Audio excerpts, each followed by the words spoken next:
Good day everyone! Today ang ating video kung paano ba mag-activate ng ating biometrics sa ating GCash app. Alam nyo bang napaka-importante nito dahil ang biometrics, additional protection ito ng ating GCash app and pwede natin ito magamit in case na makalimutan natin yung ating PIN. Okay, let's start. Kailangan lang natin siguraduhin na meron tayong internet connection and syempre kailangan strong din yung ating internet dahil kapag mahina yan, mahihirapan tayo mag-login sa ating GCash. Tap lang natin yung ating GCash app.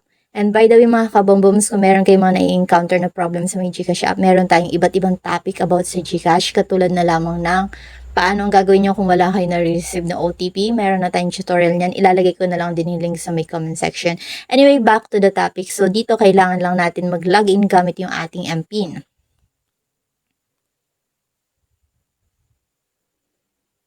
At dahil sobrang ikli lang ng ating tutorial today, ay makikita nyo na agad yung enable biometrics.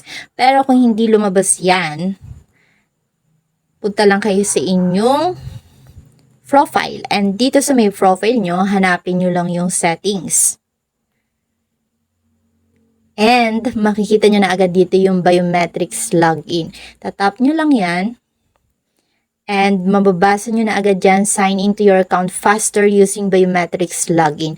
Diba ang lupet? Kasi minsan nasa madami tayong tao and napaka-vulnerable kapag nagla-login tayo kasi nilalagay pa natin yung ating PIN. Pero kapag nga in-enable natin itong biometrics, enable na natin, mas mabilis na tayo makakapag-login. Well, kailangan muna natin ilagay dito yung authentication code na ipapadala nila sa ating registered mobile number dito sa ating account.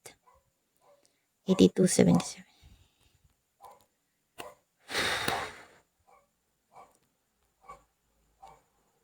Pero kung wala kayo na-receive, tap nyo lang yung click here to resend.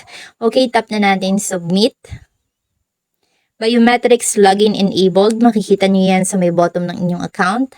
And para matry na natin yung ating biometrics login, kailangan lang natin mag-logout sa ating account. And dito makikita nyo na agad login with your biometrics. At ang kailangan nyo lang gawin, i-touch yung fingerprint sensor ng inyong cellphone.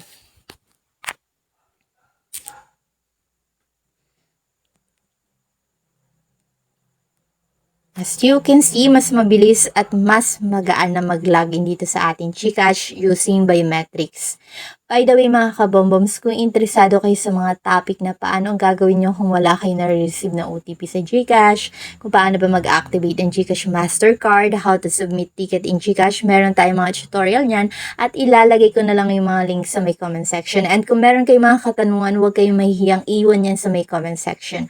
Okay, hanggang dito na lang ang video na.